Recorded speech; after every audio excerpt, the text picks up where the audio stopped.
Oh, hello, this is Tak Chong from Pork with Tak.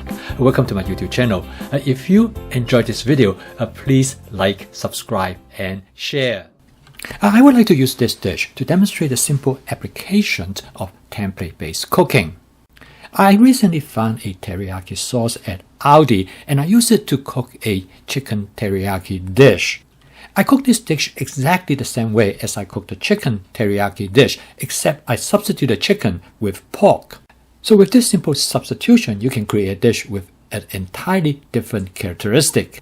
Everything is the same, except you cook the pork differently as you would cook it with chicken. I cooked this dish with the pork that my neighbor gave it to me, which he raised on his farm. I prepped the pork exactly how I prepped the chickens. I sliced them thinly before I freeze them so I can thaw them out in about 10 minutes. For the pork, I did not coat them with cornstarch. However, I'm still going to shallow fry them. I'm going to lay them out in a thin layer on the surface of the wok.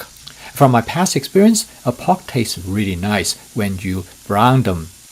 I also discovered when you slice pork very thinly, you can cook them for a long time and they will still remain tender.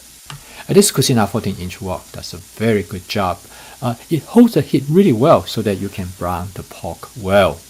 Also, because of the type of fat in the pork, when you cook them like this, it gives the pork a very nice crispy texture, particularly at the edge of the pork. For my personal preference, I like the pork remain to be soft in the middle. Next, I switch to my wok spatula to finish the stir frying. And next, I'm going to do some spot cleaning because some of the residue from the pork stuck and burned to the surface of the wok. However, I make sure that I only add a very small amount of water. As soon as the water hit the wok, it will start evaporate almost immediately. With the help of the wok spatula, I was able to detach most of the burn residues. And next, I'm going to add some zucchini. Zucchini go really well with pork, at least based on my personal preference. I already have some white mushroom prep in the refrigerator, so it is easy for me to make this choice. But now the content of the wok is getting a little bit dry. All the oil has been absorbed by the vegetables, so I'm going to add a little bit more oil. I always have my oil in a squeeze bottle, so it is easy for me to dispense the exact amount of oil that I want. It is also better to add oil when you need them rather than add too much in the beginning.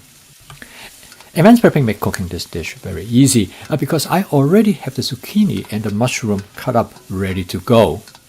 Also, by having the vegetable ready in prep, it's more likely for you to use them. I decided I will add just a bit more oil because I like the mushroom to be coated with oil. This gives them a much more smoother texture. Achieving the right texture to me is an important part of flavor chasing. A lot of time when you cook, the texture of the ingredients play a critical role of how you like the dish. Okay, now the dish is almost ready. I'm going to add the teriyaki sauce made by Fuchsia that I purchased from Aldi. I want to add enough teriyaki sauce that will cover all the ingredients, which is amount to about 1/3 of the bottle. To me, another important part of flavor chasing is to create the right appearance for the dish. So I add some colored bell pepper that I already prepped in the refrigerator. Okay, so far so good. Now the dish is ready, and the total cook time of this dish is a little bit over 5 minutes. As you can see, cooking this dish is very simple and very fast, and using the pre-mixed sauce make it even faster and more convenient. As I have mentioned earlier, when I used this teriyaki sauce to cook the chicken teriyaki dish, I was not too excited about the sauce. However, the sauce actually worked much better with pork. Therefore, in the future, I probably will use this sauce mainly to cook pork. I thought the pork turned out really well, particularly with the browning and the charred edges of the pork give it a nice crispy texture. Also, the sauce did a really good job in coating the vegetable, giving them a nice velvety taste. Actually, I'm mainly cooking this dish for my neighbor. I've been helping them with their food situation.